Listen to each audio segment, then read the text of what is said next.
ہر حکومتی پارٹی جتنی محنت اور تندہی سے نعرہ تیار کرتی ہے، اگر معاشی اور اقتصادی پالیسی پر دھیان دیتی تو خزانے میں چھید نہ ہوتا۔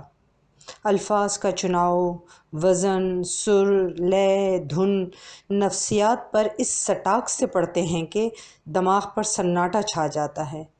پھر ڈھول کی تھاپ، تالیوں کی گونج میں لوگ بدمست نعرے لگاتے ہیں اور سیاستدان دھنا دھن نعرے بیچتے ہیں، اقتدار پاتے ہیں اور مال بناتے ہیں، جبکہ عوام نسل در نسل نعرے ہی لگا رہے ہیں۔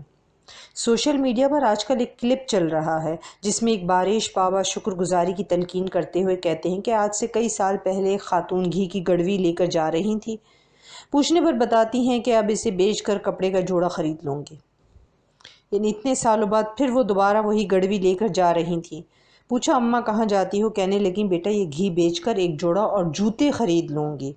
بابا نے کہا شکر کرو، اب وہ جوڑا اور اس کے ساتھ اضافی جوتے لے آئے گی۔ شکر کا مقام، یعنی گھی کی قیمت میں جو جوڑا پہلے آتا تھا، اب جبکہ گھی کی قیمت 1700-1800 کے قریب ہے، اب بھی لے آئے گی، لہٰذا شکر کرو۔ بس پھر کیا تھا، سب نے سوشل میڈیا پر بآواز بلند شکر ادا کیا۔ اب سوچنے کی بات ہے، کیا تبدیلی آئی ہے؟ پھر بھولی عوام نے نعرہ شکرانہ لگانا شروع کر دیا کہ اللہ کا کرم ہے، کھانے اور پینے کو مل رہا ہے۔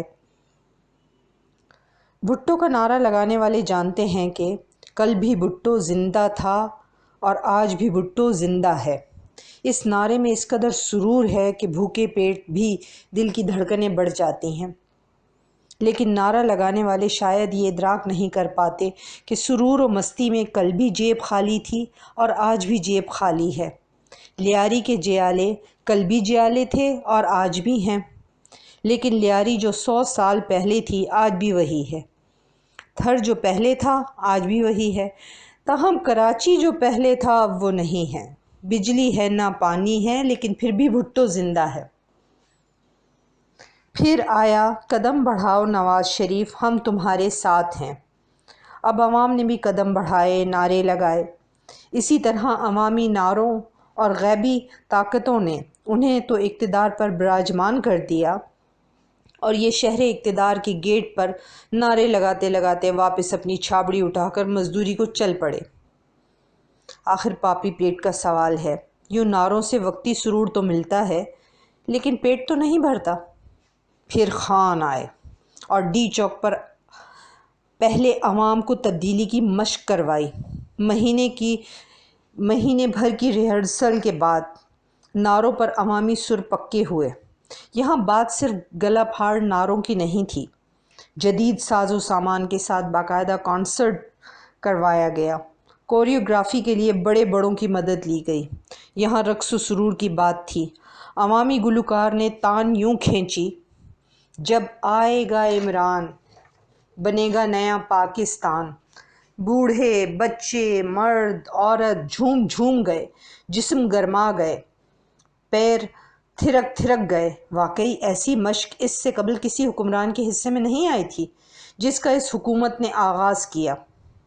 ان نعروں میں ایسی گرمی، سرور اور نشہ تھا کہ لوگ مہینوں بھر چوک پر ناچتے رہے اور اپنے ہیرو کا دیدار لیتے رہے۔ پھر خان آیا اور سب کی جان نکل گئی۔ تبدیلی کا بگل بجانے والوں کی سانسیں پھولنے لگیں۔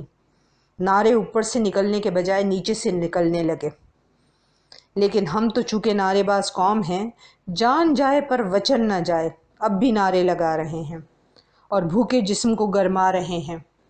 لے کے رہیں گے پاکستان، بٹ کے رہے گا ہندو، بنے گا نیا پاکستان تک کا نعروں والا سفر تو طے کر لیا۔ لیکن عوامی حالت میں تبدیلی اب تک جمود کا شکار ہے، بلکہ عوام حالت افیون میں ہے۔